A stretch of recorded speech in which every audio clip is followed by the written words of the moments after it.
আজকে তোমাদের যে ব্যাপারটা নিয়ে আলোচনা করব, কাট অফের ভিতরে যে রহস্য লুকিয়ে থাকে, টেকনিক্যাল দিক, সেটাকে নিয়ে আজকে আলোচনা করব। ভিডিওটা অনেকটা বড় হবে, স্কিপ করে দেখবে না, তাহলে কিন্তু বুঝতে পারবে না। আমি খুব শর্টে শর্টে বলবো, নালে এত বড় ভিডিওটা সম্পূর্ণ করা যাবে না। ওবিসি, দেখো ওবিসি থেকে আমরা 10% সিটটা পাচ্ছি, মানে প্রায় 340টা সিট পাচ্ছি, তাতে আমাদের 55% হয়ে যাচ্ছে। কিন্তু এই যে ওবিসি যে ছাত্রগুলো, যারা আর ওবিসি থাকলো না তারা কিন্তু ইউআরে এসে যোগ হলো। এই ছাত্রগুলো কিন্তু ওবিসি থেকে ইউআর হলো, তাহলে ইউআর থেকে এদের সিট নিতে হবে। যদি এদের ডেটা দেখি, গতবার এদের সঙ্গে ইউআরদের কাট অফের ডিফারেন্স ছিল 5টি নম্বর, অর্থাৎ তুমি ধরে নিতে পারো প্রায় 45টা সিট 5 নম্বর। এটা এক সময় কাউন্সিলিংয়ের সঙ্গে বুঝাবো কি করে। এখান থেকে ইউআররা ম্যাক্সিমাম 2টি নম্বর প্লাস হবে, 2টি নম্বর, সরি, এখান থেকে ইউআরদের 2টি নম্বর কম কাট অফ যাবে। 2টি নম্বর এখান থেকে এরা সাশ্রয় করতে পারবে এবং কাট অফটা কমবে। এইবার আসছে বোনাস নম্বর। বোনাস 4 নম্বর সকলেই কমন পেয়েছে। এই 4 নম্বর কিন্তু কম্পিটিশনটা হবে না, কিন্তু এটা হাতির দাঁতের মতন দেখাবে, কিন্তু উপরের দাঁত কিন্তু খাওয়ার দাঁত আলাদা। টোটালের 4 নম্বর বেশি দেখাবে, কিন্তু ভিতরে ভিতরে 4 নম্বর কম থাকবে ক্যালকুলেশনে, অর্থাৎ টোটাল তোমার 4টি নম্বর বেশি দেখাবে। এইবার আসছি একটি গুরুত্বপূর্ণ ইস্যু, এটা কয়েকদিন আগে আমি তুলেছিলাম, যে 24 সালে তৃতীয়বার রেজাল্ট বেরিয়েছিল। প্রথমবার তো তোমরা জানো স্বাভাবিক নিয়মে রেজাল্টটা বেরিয়েছিল 4 জুন। তারপরে 1500টা ছাত্র পরীক্ষা দিয়েছিল, তার জন্য একবার রেজাল্ট, এবং তৃতীয়বার রেজাল্টটা কি বেরিয়েছিল জানো না? হয়তো অনেকেই সেটা বলেইছি। ফিজিক্সের 2টো উত্তর, মানে একটি কোশ্চেনে 2টো উত্তর এনটিএ নম্বর দেয়। সুপ্রিম কোর্ট বলে দেয় না, একটি কোশ্চেনে একটি উত্তর হবে। তখন সকলেরই যারা নম্বর পেয়েছিল তাদের -5 হয়েছিল, -5। সেই জন্য আবার নতুন করে রেজাল্ট বার করে তৃতীয়বারের মতো। সেইবার দেখা যাচ্ছিল 39,522 মতন কাট অফ গেছিল। সেই জায়গাটায় প্রায় 1700-1800 অল ইন্ডিয়া র্যাঙ্ক তাদের বেড়ে গেছিল। তাহলে এইবার তার থেকে উল্টো হয়েছে, কিন্তু এখানে কিন্তু লুকিয়ে লুকিয়ে 2টি নম্বর কিন্তু কাট অফ বাড়িয়ে দেবে। আমি জানি না এই মধ্যে যে 2টি বছর চলে গেছে, এই ব্যাপারটা নিয়ে কোনো আপডেট আমার কাছে নেই। তোমাদের কাছে যদি এই একটি কোশ্চেনের 2টো উত্তরে কোনো আপডেট থাকে তাহলে জানাবে। আমার কাছে নেই, সেই জন্য আমি এটাকে -2 না ধরে +2 ধরে নিচ্ছি। যদিও ফাইনাল অ্যান্সার কিতে কি দেয় সেটা দেখার ব্যাপার আছে। এরকম একটা ঘটনা ঘটেছিল, তোমরা সকলেই জানো। তৃতীয়বার রেজাল্টে এইটাই তার কারণ ছিল। সেই কারণটা যদি 2 বছরের মধ্যে এরকম ঘটেনি, এই বছর ঘটলো, সেইবার এটা কি হতে পারে সেটা আমার জানা নেই। আমার মাথায় হঠাৎ আসলো, তাই প্রশ্নটা তুললাম। যদি যদি মীমাংসা আগে হয়ে যায় তাহলে কোনো প্রবলেম নেই, কিন্তু মীমাংসা না হলে কিন্তু কাট অফ কিন্তু 2 নম্বর বাড়াবে, অর্থাৎ 4 আর 2 6 বেশি দেখাবে। কিন্তু 2টো নম্বর কিন্তু জেনারেল ছাত্রদের এটাকে মেক আপ করতে হবে। এটা হলো একটা নেগেটিভ দিক। এইবার সিট ট্রান্সফার। সিট ট্রান্সফারটা লাস্ট ইয়ারে মোটামুটি 70খানা সিট ইউআর থেকে খেয়েছিল OBC A O R B.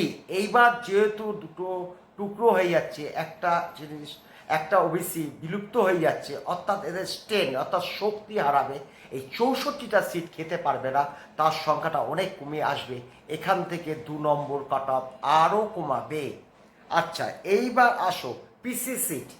PC seat সাধারণত প্রতিবার 3rd রাউন্ডে ট্রান্সফারটা হয়, যে কাজটা সেটা তোমরা পরবর্তী জানতে হবে। ফিজিক্যাল হ্যান্ডিক্যাপ সিট যে 34-35টা করে সিট পায়। এইবার কিন্তু ইউআররা পিসি সিট কম করে 10-12টা বেশি পাবে।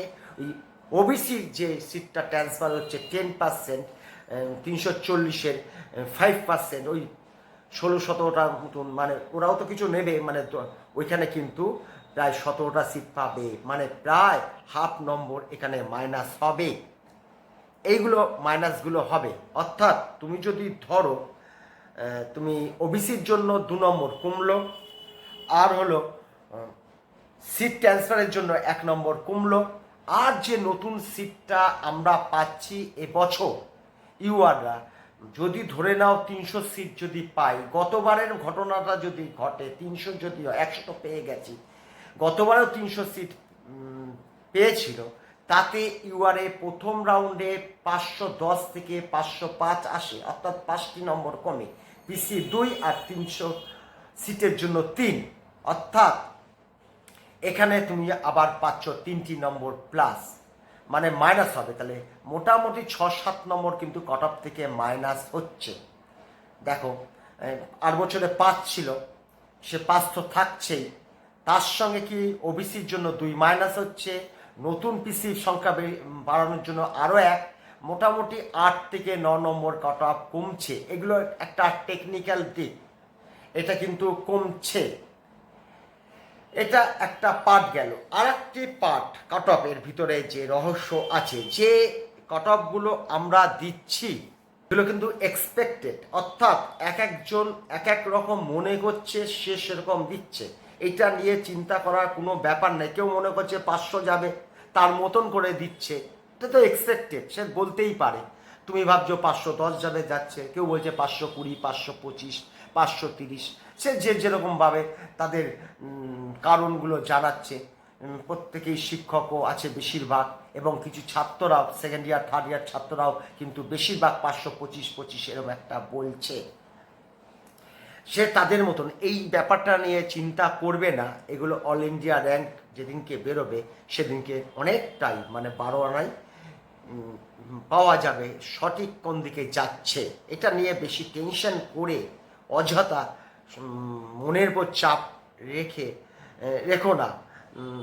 এটা ঠিক নয়, এটা এক্সপেক্টেড, এটা সবসময় মানবে। কিন্তু অল ইন্ডিয়াতেও তুমি যদি দেখো, সেখানে কিন্তু কোনোবারই কাট অফ মেলে না। লাস্ট ইয়ারে দেখো, প্রধান 3টে সেন্টার 485, 495 এবং 500 নম্বর কাট অফ দিয়েছিল। সেগুলো সব ভিডিও এবার ঘুরছে, কিন্তু তাদের অ্যাভারেজ যদি করো 490, কাট অফ গেছিল 580, অর্থাৎ 35 কিন্তু মিলিনি, উপরে গেছিল। তার আগের বছর যদি দেখো, ওই 3-4টে সেন্টারে যদি ধরো, তাদের গড় ছিল 515, কিন্তু কাট অফ গেছিল, 615, কাট অফ গেছিল 652। অর্থাৎ এগুলো সবই এক্সপেক্টেড। আমাদের অরিজিনাল জানতে হলে সেটাকে আমাদের রেজাল্টের দিন, অর্থাৎ 7-8 দিনের পর এগুলো জানতে পারবো। অর্থাৎ এগুলো নিয়ে চিন্তা করার দরকার নেই। আর একটা জিনিস দেখো, এটা 3রা মে যারা পরীক্ষা দিতে গেছিল, তাদের কিন্তু সকলেরই এই পরীক্ষায় গড়ে 60-70 নম্বর করে কমেছে। কিন্তু সেদিনকে যে কাট অফগুলো এক্সপেক্টেড করা হচ্ছিল, মানে 3 তারিখ থেকে 10 তারিখ 11 তারিখের মধ্যে যে এক্সপেক্টেড হচ্ছিল অল ইন্ডিয়া 620 যাবে, আর আমি তো বেঙ্গল 600 বলেছিলাম, মোটামুটি সেরকমই যাচ্ছিল। অনেক ছাত্র যারা 580-75 পেয়েছিল, তারা কিন্তু সিট পাবেই না একরকম জেনেই গেছিল। তারা এই যে 45 দিন সময়টা পেয়েছিল, তারা আদা জল খেয়ে লড়াইটা করেছে যে আমি একটুর জন্য এইটা হাতছাড়া করব, একটা সুযোগ পাওয়া গেছে। তার সঙ্গে 15 মিনিট সময়টা কিন্তু একটা এক্স ফ্যাক্টরের মধ্যে আসতে পারে। 15 মিনিট সময় পাওয়াটা কে কেমনভাবে ব্যবহার করেছে সেটাও দেখতে হবে। অনেক ছাত্রই কিন্তু তার 40-42 মাইনাস গেছে, এটা আমার কমেন্ট বক্সেও অনেকে করেছে, আবার অনেকে 80-90ও গেছে, সব রকমই আছে। এটা কি হতে পারে, এটাকেও একটা চিন্তার মধ্যে আনতে হবে। এখানে কিন্তু যেরকম অনেকে বাড়িয়েছে, আবার অনেকে সেরকম কমিয়েছে। এইটা কি হবে, এই টেকনিক্যাল দিকটা কি কোন দিকে টার্ন নেবে, এটা কিন্তু বলা মুশকিল। এটা কিন্তু এবছরই এটা হলো যে 2বার পরীক্ষা, এর ইতিপূর্বে এই এনটিএর আমলে এই পরীক্ষাটা হয়নি। এটা নিয়েও তোমাদের মাথায় রাখতে হবে। অর্থাৎ প্রায় 8-10 নম্বর কিন্তু এক্স ফ্যাক্টরের মধ্যে রয়েছে। এটা কোন দিকে যাবে, বেশিরভাগ কাট অফ কমানোর দিকেই রয়েছে। এই যে এক্স ফ্যাক্টরের যে নম্বরগুলো, যেগুলো আলাদা আলাদা বলছি, 2-3 নম্বর এদিক ওদিক করে বলছি, সেগুলো কিন্তু মাইনাস হওয়ার দিকে থাকবে। এই সুবিধাগুলো বেশিরভাগ কিন্তু ইউআর আর ওবিসিরা পাবে। এইবার যদি আসো এসসি, এসসি দেখো প্রথম রাউন্ড থেকে থার্ড রাউন্ড পর্যন্ত এই 300 সিট 8 বছরে হয়েছিল, এই তাতে তাদের 9টি নম্বর কমেছিল।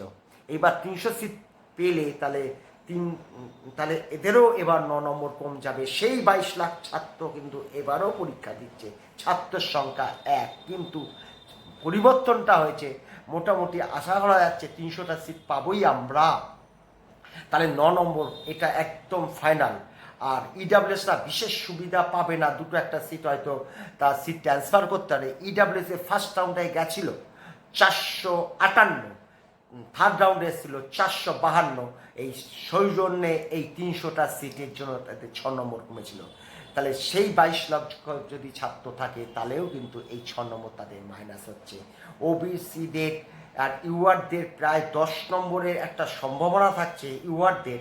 আর এদের যেহেতু সিট ট্রান্সফারে একটা সুবিধা পাচ্ছে না, এরা ওবিসি সুবিধাটা পাচ্ছে না, সেই জন্য এরা একদম হলফ করে বলা যায় ইডাব্লিউএসে কিন্তু 6টি নম্বর মাইনাস যাবেই যাবে, এসসি 9 নম্বর মাইনাস যাবে। কিন্তু ইউআরদের প্রায় 10টি নম্বর একটা উজ্জ্বল সম্ভাবনা আমি লক্ষ্য করছি।